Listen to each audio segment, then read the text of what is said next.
Yeah, so glad to be here. Thanks for the invite. My name is John Renouard, and I'm originally from Southern California. I lived the first part of my youth in Orange County. My backyard was a 22 freeway, if you know that area, in Valley View. And then in eighth grade, I moved to San Diego County to a really small town called Valley Center. It was a rural town. We were we were the largest producers of avocados in the world.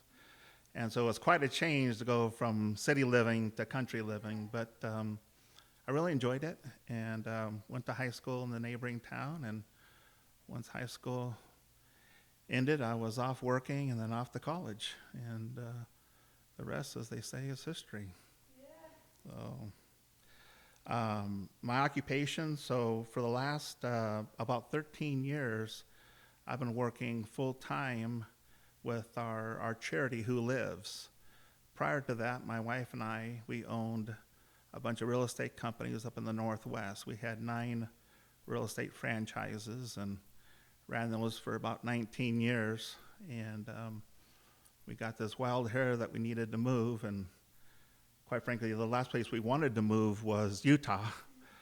But as fate would have it, that's where we landed, and so we've been here since 2007, and we started our nonprofit back in 2010 after we took a family vacation to Africa. My son was doing some missionary work there for a couple of years, and once he came home, we went back as a family and was able to see like the inner workings of Africa is what I call it, not just the tourist spots. And yeah, we were just amazed at the beauty and the way of life, and but that was also the impetus of starting our charity.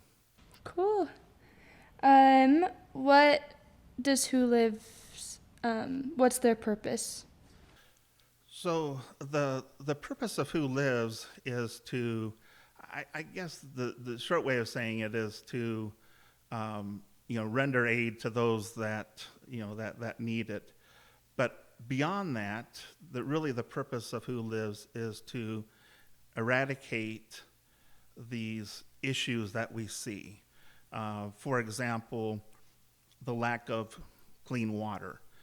So it's one thing to give clean water, but it's quite another thing to eradicate the need for clean water. We also have a subdivision where we introduce economic activities for the villages that we visit. And so again, the idea is to lend a hand and teach them, show them, work with them to become more self-sustainable. So if we go away, their progress is still will continue. So I think that's a big purpose of WHOlives is not only to help but to fix the problems. What does purpose mean to you, and why is it important in your life? So I think purpose probably has different meaning for different people. I kind of categorize it in 3 ways. The most generic, I think, what everybody says is, well, my purpose is myself. I want to get an education. I want to be the best engineer. I want to be, fill in the blank. Or it's, I want to take care of my spouse, or rightfully so, I want to take care of my children. That's my purpose, is to take care of my children, make them great humans. And so I think that's everybody's general purpose. But I think more specifically for this interview, the purpose is a little bit more defined, and those are the things that are outside your 4 walls, right?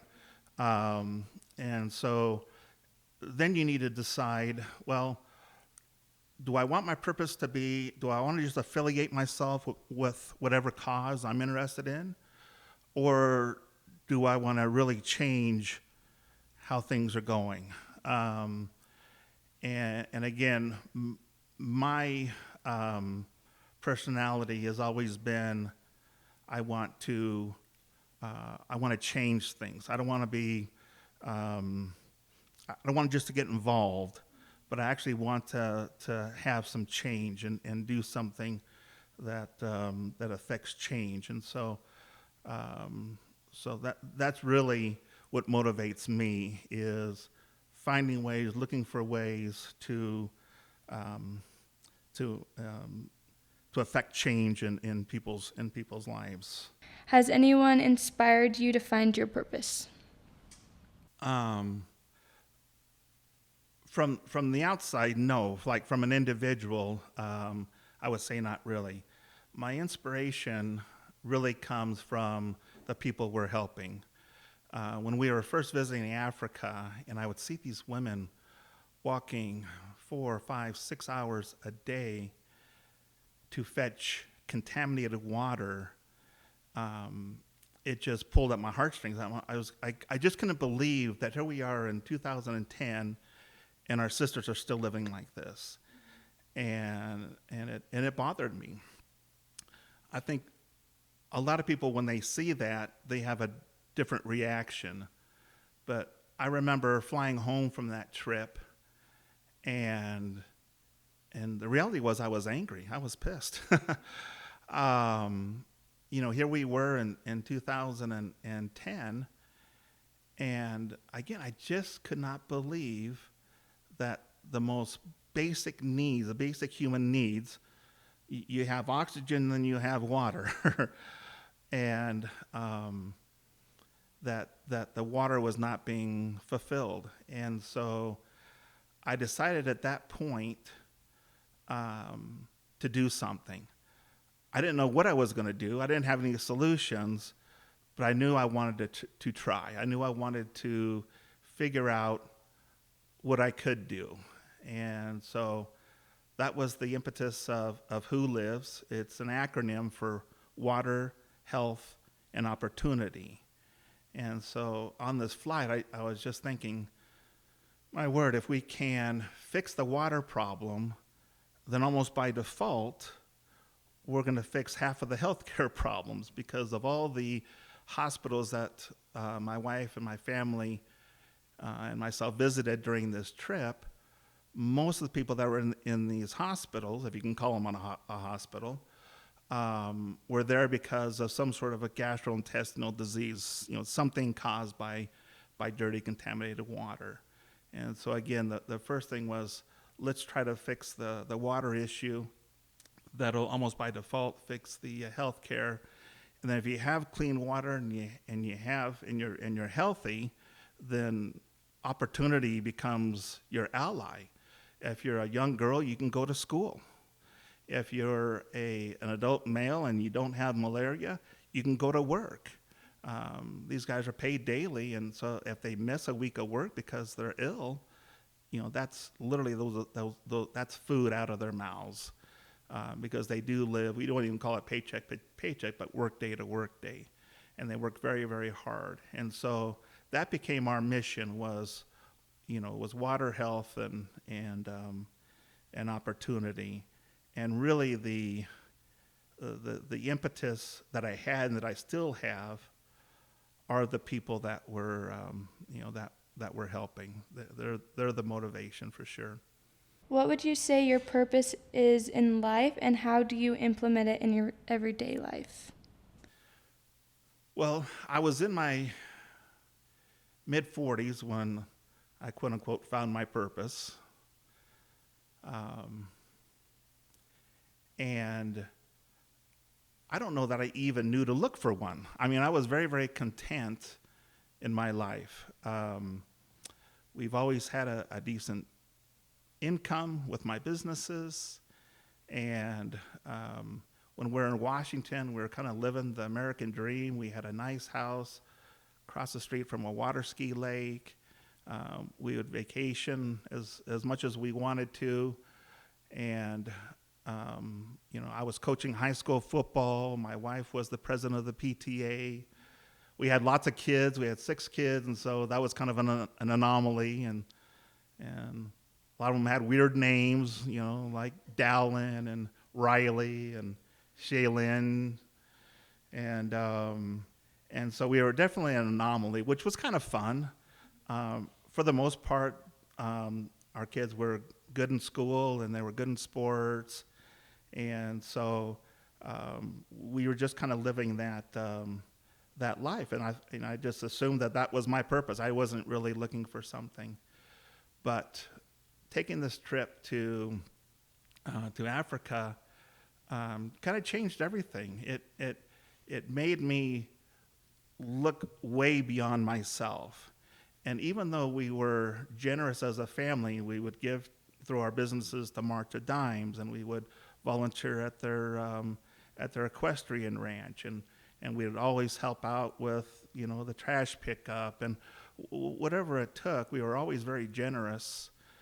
If somebody needed something, we were always there. But that was, I think, was just living good. It wasn't a purpose. Going to Africa and seeing the real struggles, especially of the women and girls, to me, that became a purpose. And so for the last, almost 13 years now, I've been doing that full time. Just prior to that, I was doing mortgages. But it was hard to tell a borrower that, hey, I'm going to be in Africa for about 2.5 months. I'll come back and do your loan. And so pretty quickly I realized that this was going to be more than full time. And so we closed down the mortgage business in Utah, and we started doing this full time.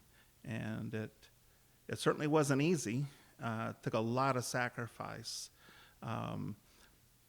The sacrifice on my end was kind of easy because I got to travel to Africa and I got to come up with these great ideas on how to solve things and how to do things.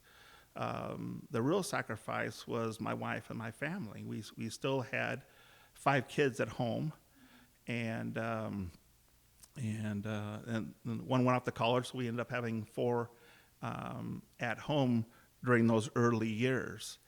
And again, I was traveling about 5.5 months a year after year for the first 8 or 9 years. And so it created a tremendous responsibility, and I'm sure a strain on the family, especially for my wife, Nikki, to take over that role of that dual role. But she did a great job. And again, here we are 13 years later, and we're still growing, we're still learning things, we're doing things better, and but it's been a little bit of a battle, to say the least. But it's been a worthwhile battle to eventually find your purpose, I guess.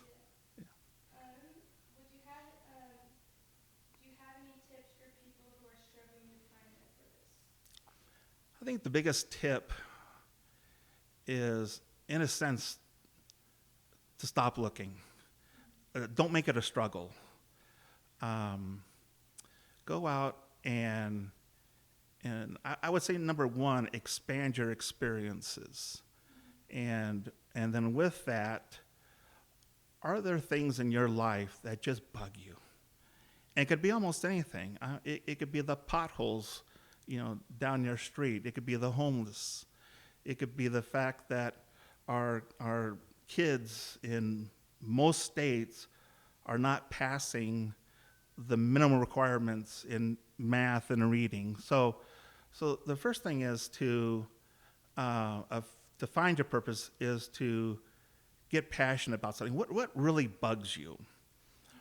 And then decide, do you just want to be a follower in the sense you just want to get involved, or do you want to change?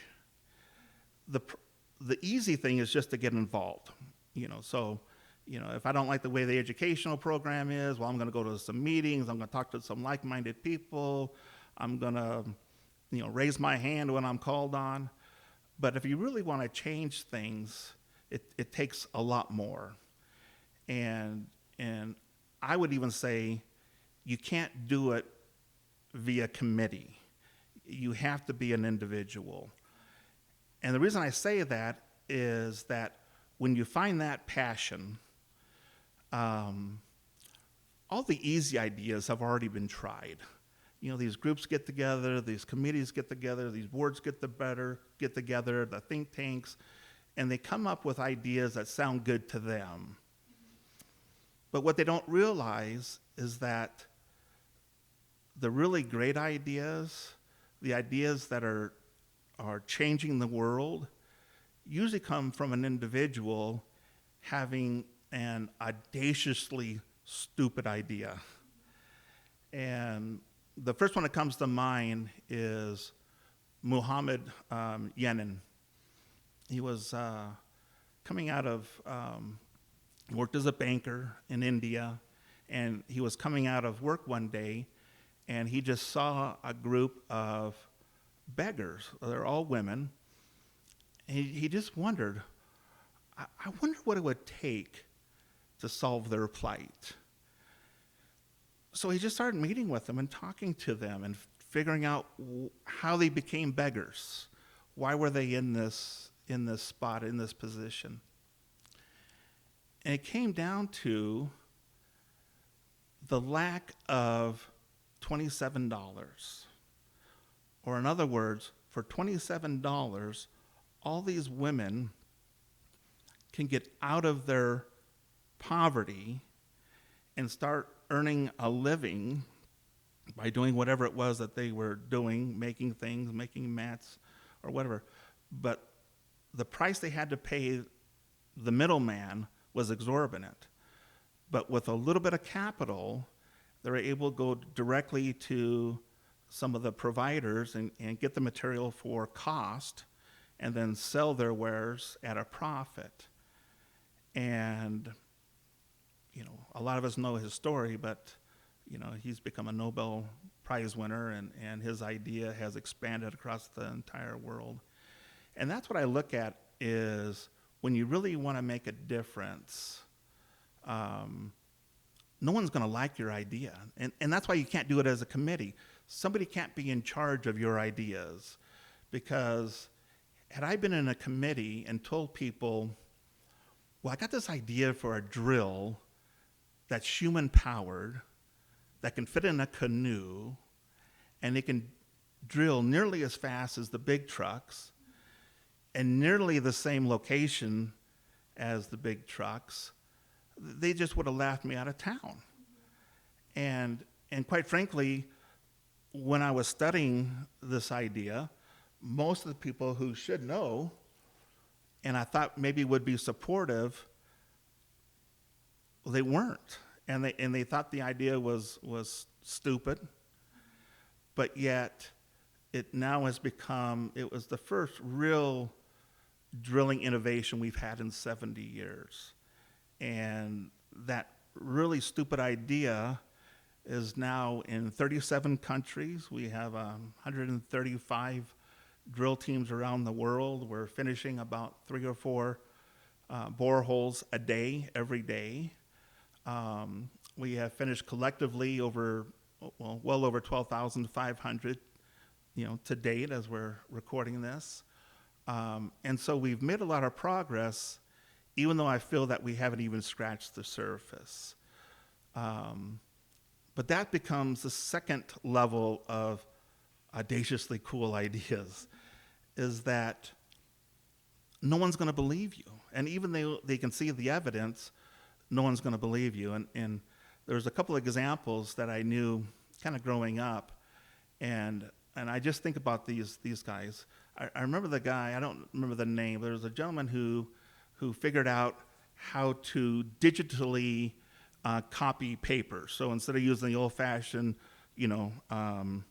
machine that you roll in a circle and it makes copies, he thought, man, I think we could do this digitally, kind of take a picture, but take a lot of pictures and develop them immediately, and it could probably do like 60 pages a minute as a copier.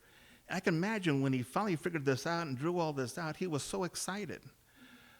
But then it went to the president and the board of IBM, who came back and said, well, the reality is, I think the total market for this type of a copier is probably 5,000. I could just see that guy going home just being deflated, right? but yet somebody stuck with it. Somebody developed it, and now, I mean, we use copiers in every part of our life. And so having these audaciously stupid ideas is really the difference. My most current passion, if we're going to use that word, is I'm helping out a group of women. Actually, I'm helping up the whole community in Kenya. It's an area called Kuria, and it is infamous for being one of the last 2 or 3 large pockets where they are mutilating their little girls. It's called FGM, female genital mutilation.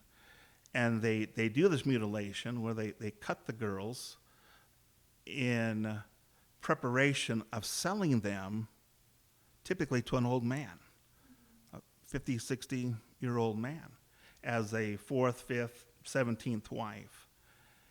And even using those words like wife angers me, because they're not a wife. It's indentured servitude. And in this area, there have been 10 or 12 NGOs that are always there, always working this problem.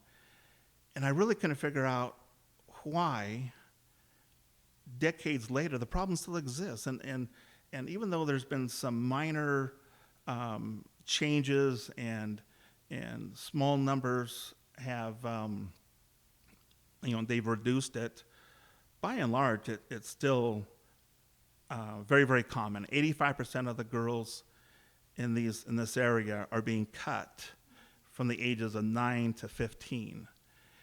And my thought was, well, what can we do to make a change? So again, it becomes a passion. And then the passion becomes, well, let's think outside the box. And one of the first things we did, which remarkably no one had thought of, and again, there's 10 or 12 full-time large NGOs in this area, is that I went to the police and I just asked the question, what would you need to do your job better? What could we do, or how can we help to enable you to do your job better? And the response was crazy. The response was, we need more fuel for our cars. And I'm like gas? And I'm like, yeah. I'm like, you need more? And they're like, yeah. And it didn't dawn on me why. But I asked them more, and apparently they get an allotment of fuel. Each station, each police station gets an allotment of fuel. And it allows each vehicle, they have typically like 5 vehicles per police station. And they get enough fuel for each vehicle to go about 15 miles a day, or 30 miles. So 15 miles out, 15 miles back. And that was it. So if a crime was committed, let's say 40 miles out, well, that's 40 miles out, 40 miles back. Well, that's 3+ days of fuel for that one vehicle. Now they can't use that vehicle for the next 3 or 4 days. And so, well, I said, well, heck, we can help with fuel. And so we made some agreements, and as long as they were going on an FGM type call, that we would pay for their fuel. And the amazing thing was, what it enabled them to do is go back into these areas that were practicing this, and they used to march them through the streets. It used to be a celebration, and the parents and the elders would collect money on the back of these girls who had just been cut. Some of them were bleeding out, but they didn't care. It was a money opportunity. But now, because the police were able to go out to those regions, because it is against the law. It is against the law to cut your daughters, That shouldn't be a surprise to anybody, but it is against the law. So now the police could do their job because they had the fuel. And so again, it wasn't this great, innovative thought like the village drill. It was just a different way of doing things. But you also have to understand, a lot of people aren't going to like your idea.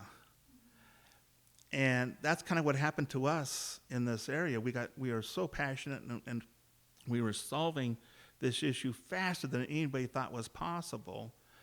But a lot of the other nonprofits were really fighting against us.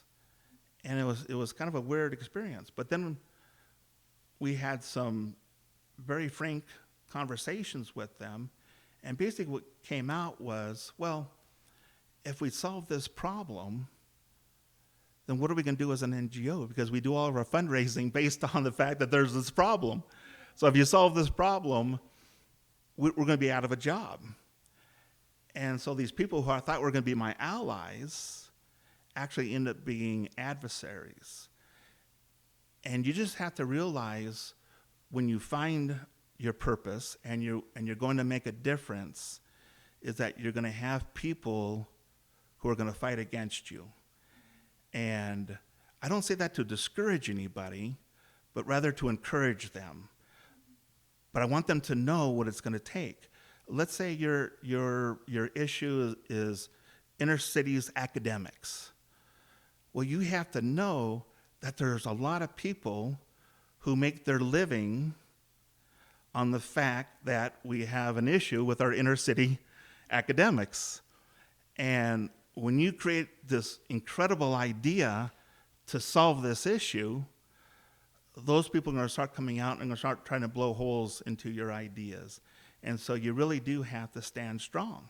You have to have a backbone. Like my daddy used to say, it's time to put on your big boy pants because you're going to go to battle. And so just expect that when you're really making change, when you're really flipping the system on its ears, you're going to have resistance. But then you also know that that is a purpose worth having. That's a purpose worth fighting for. So again, I think I would leave that, is that if you're struggling to find a purpose, find out what you're passionate about, what you would do for free, what you cannot stand to go to bed each night knowing you did nothing to solve this area that you were so passionate about, and then go after it. And don't try to force the issue. Don't try to force the answer, but kind of let your mind roam. Try to think of things that no one else has thought of, and the idea, I think, will come. And when the idea comes, then it's time to step up, find that purpose, and then go live that purpose.